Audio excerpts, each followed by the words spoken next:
Hello मेरे प्यारे बच्चों, क्या आप लोगों ने कभी आइस को गिरते हुए देखा है बारिश में? तो आज हम लोग समझेंगे कि आइस बारिश में कैसे गिरती। तो ध्यान से पूरी कॉन्सेप्ट को समझते हैं। देखिए, ये हमारा अर्थ, ये हमारा अर्थ, ठीक है। और अर्थ के चारों तरफ इसका जो एक अपना फील्ड होता है, जिसको बोलते हैं हम लोग ग्रेविटेशनल फील्ड। और इस ग्रेविटेशनल फील्ड के अंदर एटमॉस्फेयर प्रेजेंट रहता है। एटमॉस्फेयर का मतलब होता है एयर पार्टिकल्स, ठीक है। तो वैसे ही एयर पार्टिकल्स इस एटमॉस्फेयर में मौजूद रहते हैं, जिसके अंदर कुछ पार्टिकल, जिसको हम लोग बोलते हैं वाटर वेपर। क्या बोलते हैं बेटा? Water vapour. ये जो वाटर होते हैं, लेकिन ये वेपर के फॉर्म में होते हैं। वेपर का मतलब गैसियस फॉर्म में होते हैं। किस फॉर्म में होते हैं? गैसियस फॉर्म में होते हैं, ठीक है। तो अब सुनिए ध्यान से, जब यहां का टेम्परेचर लो हो जाएगा, जब टेम्परेचर लो हो जाएगा तो ये जो वाटर वेपर है ये सीधे बन जाएंगे लिक्विड, ठीक है। ये जो वाटर वेपर है वो बन जाएंगे लिक्विड। अच्छा, ये लिक्विड क्यों बनेंगे? क्योंकि यहां का टेम्परेचर जो है वो लो हो गया है। यहां का टेम्परेचर क्या हो गया? लो हो गया, जिसके कारण ये वाटर लिक्विड बन गया। इस प्रोसेस को हम लोग बोलते हैं कंडेंसेशन। क्या बोलते हैं? कंडेंसेशन, ठीक है। तो कंडेंसेशन एक ऐसा प्रोसेस होता है जिसके अंदर वाटर वेपर क्या बन जाता है? लिक्विड बन जाता है, ठीक है।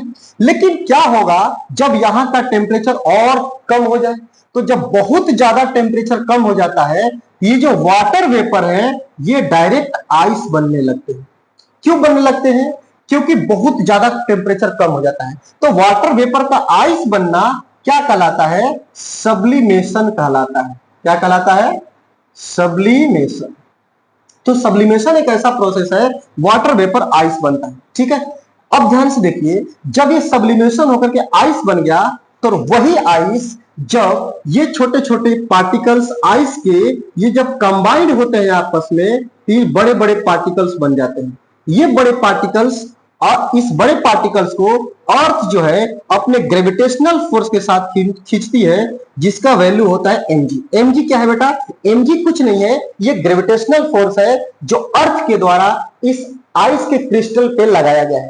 अब एक बात और आती है कि ये बड़े बड़े क्यों नहीं गिरते हैं? बड़े बड़े बेटा इसलिए नहीं गिरते हैं, ये जो छोटे छोटे टाइनी पार्टिकल्स होते हैं ये सट तो जाते हैं, लेकिन इनके बीच में बॉन्ड बहुत कमजोर होता है। तो जब ये नीचे आने लगते हैं तो ये छोटे छोटे पार्टिकल्स ऑलरेडी ये बाहर निकलने लगते हैं। तो बाहर निकलने लगते हैं तो ये पार्टिकल छोटा हो जाता है, और छोटा होकर के अर्थ पे गिरता है, जिसको हम लोग बोलते हैं आइस क्रिस्टल। क्या बोलते हैं? आइस का क्रिस्टल। और ये आइस का जो क्रिस्टल होता है, धरती पर जब बहुत ज्यादा मात्रा में आने लगता है, जिसको हम लोग बोलते हैं बर्फ की वर्षा। बर्फ की वर्षा, है ना। अब ध्यान से देखिए कि यहाँ पे ये जो आइस है ये बड़े बड़े नहीं हो सकते हैं। इसका रीजन ये है कि जब ये बड़े होंगे, इनके बीच में बॉन्ड कमजोर होगा और ये टूट जाते हैं आते समय। आते समय क्या हो जाते हैं? टूट जाते हैं। ये बड़े बड़े नहीं हो सकते हैं, लेकिन छोटे छोटे ऐसे कंबाइंड होकर के क्रिस्टल्स में टूट करके अर्थ पे गिरते हैं। तो इस तरह से हमारा वर्षा होती है आइस की। आई होप आप लोग को ये वीडियो बहुत अच्छे समझ में आया होगा। अगर आपको नहीं समझ में आया होगा तो मैं फिर से इस वीडियो को और अच्छे से एक्सप्लेन करके बताऊंगा।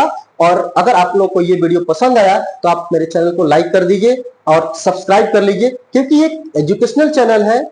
इसमें सब्सक्राइब करिएगा तो आपको बेनिफिट मिलेगा। मैं किसी अदर चीज के लिए आपको प्रमोट नहीं कर रहा हूं, प्रमोशन नहीं कर रहा हूं कि आप गलत गलत चीजों को एक्सेप्ट कीजिए।